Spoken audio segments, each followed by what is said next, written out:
Welcome to the Physics 12 video series. Unit 1, Dynamics, Lesson 1, Friction. Today we will review the concepts in friction. Friction is defined as a force that opposes your motion. This means friction is always in the direction opposite to your motion. If you try to move forward, friction will push you backwards. Friction is caused by the EM force and comes from the roughness of the surfaces. If you look at the atomic level, all surfaces are rough, even the ones that feel smooth. The dips and grooves in the surfaces catch with each other in friction, and the electromagnetic force does not allow objects to move through other objects, and this causes friction to push back against the motion. Friction happens when any two surfaces rubs against each other. Friction always requires two objects. You cannot have friction of one object. One object cannot rub its own surface.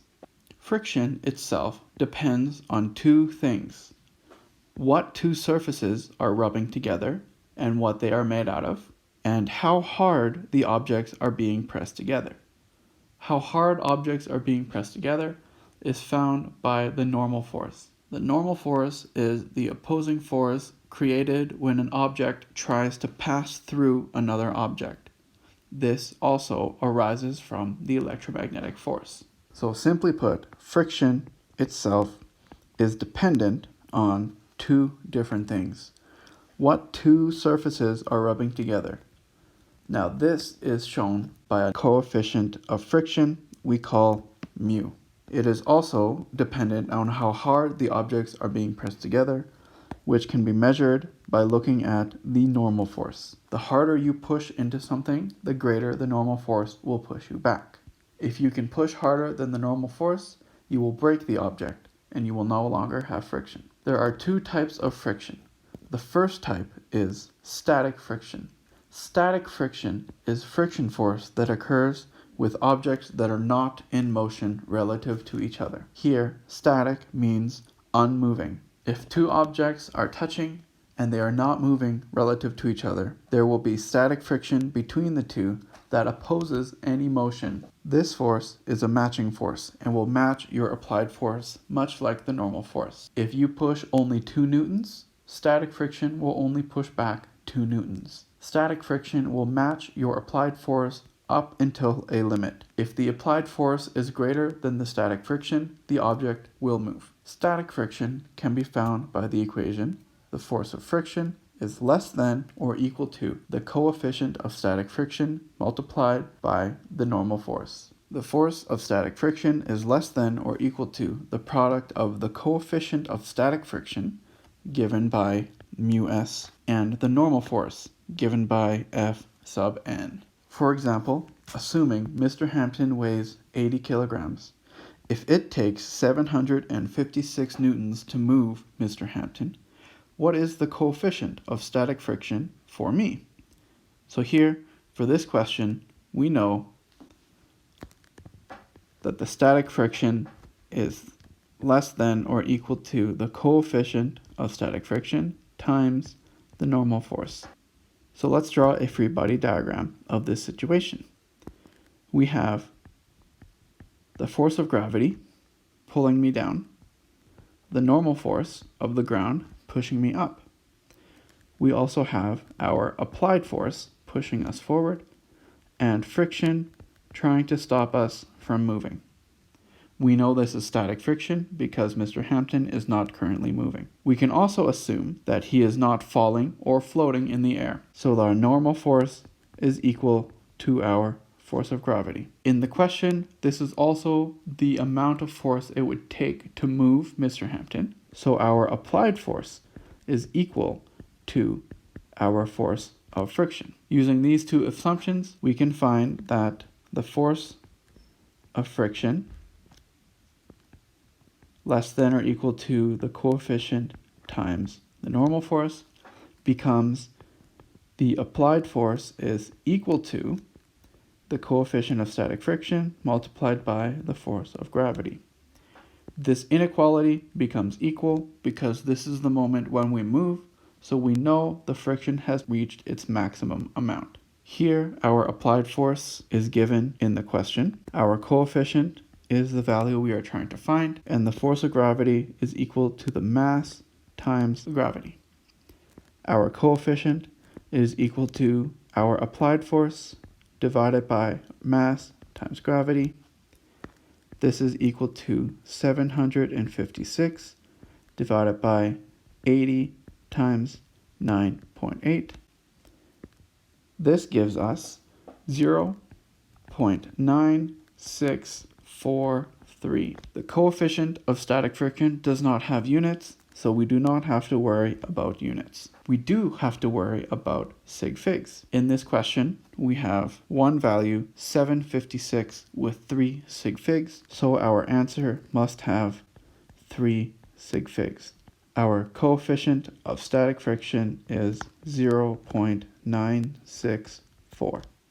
But remember, friction is always between two objects. So every coefficient is only true for two specific objects. What two objects is this coefficient for? Well, here, Mr. Hampton is standing wearing shoes on the ground. So the two objects this coefficient is for are Mr. Hampton's shoes and the ground. This number would change if he was standing in a different surface. If he were standing on wood compared to standing on concrete, you would have two different coefficients. Our second type of friction is kinetic friction. Kinetic friction is the friction force that occurs with objects that are moving relative to each other. When two objects are sliding past each other but touching, you will always have kinetic friction. Here, kinetic means moving.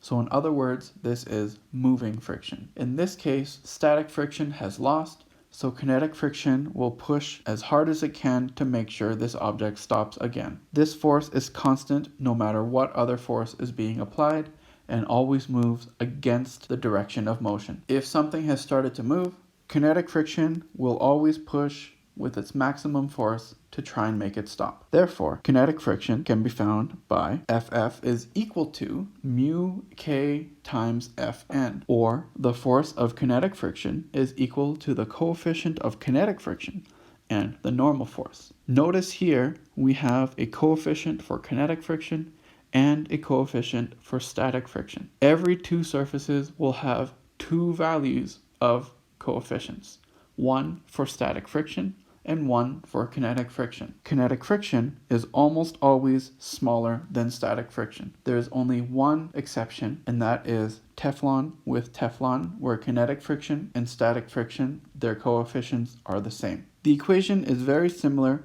and in fact, the work is almost exactly the same. The main difference is you need to ensure if an object is moving, you are using the kinetic coefficient. And if an object is not moving, you are using the static coefficient. Let's try our first kinetic question. The coefficient of kinetic friction between this penguin's feet and this ice is 0.15. What force would you need to push a 50-kilogram penguin with to keep it moving at a constant speed? Well, let's try. We know that the coefficient of kinetic friction is 0.15. We also know that the mass of this penguin is 50 kilograms. We also can see that we want to move at a constant speed, so the change in our velocity must be 0. This means our acceleration must be 0, and this implies that our net force is also equal to 0. So the total force on this penguin must be equal to 0. Let's look at our free body diagram. We have our penguin with gravity pulling it down. We also have the normal force pushing it up.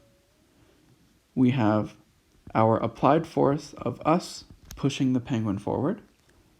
And we have our kinetic friction pulling the penguin back. Here we have discovered the net force must be 0, so our normal force must cancel our gravitational force, and our applied force must be equal to our kinetic friction. Looking at our friction equation, we find that the force of friction is equal to the coefficient of kinetic friction times the normal force. Here we have shown that the force of friction is equal to the applied force and the normal force is equal to the gravitational force. We also know that the gravitational force is equal to m times g. So here we can find 0.15 times 50 times 9.8 is our applied force, which is equal to 73.5 newtons. Recall we have two sig figs in our question, so our final answer is 74 newtons. The force we will need to keep this penguin moving at a constant speed is 74 newtons.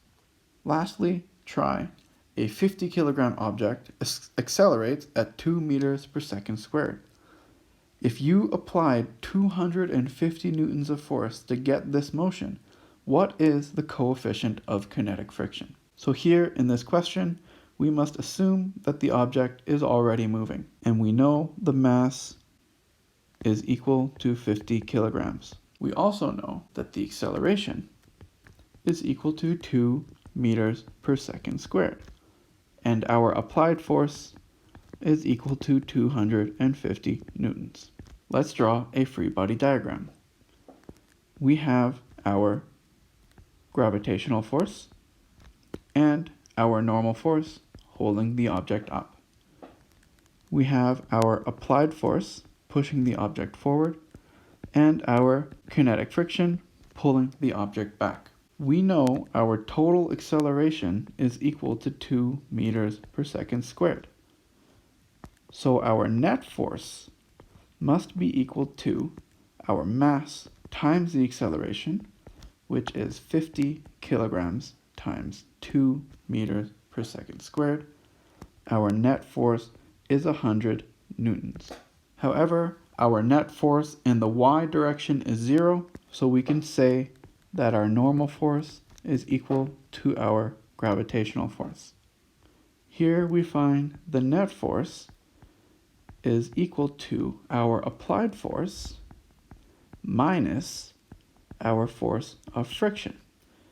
We also know the kinetic friction is equal to the coefficient of kinetic friction multiplied by the normal force. Here we can find, using this equation, that the kinetic friction is equal to our applied force minus our net force by rearranging the equation above. Substituting in our normal force and our friction force, we can find applied force minus our net force is equal to the coefficient of kinetic friction multiplied by the force of gravity. Remember, we want to solve for the coefficient of kinetic friction. So we will find our applied force minus our net force divided by the force of gravity, which we know to be mass times gravity. Our applied force is 250 newtons. Our net force is our mass times our acceleration, and mass is 50, gravity is 9.8. So we will find our coefficient of friction is 0.306122. Remember, with our sig figs, our acceleration was only 1, so our answer will be 0.3. The coefficient of our kinetic friction is 0.3. This is it for our friction lesson. Thank you for watching.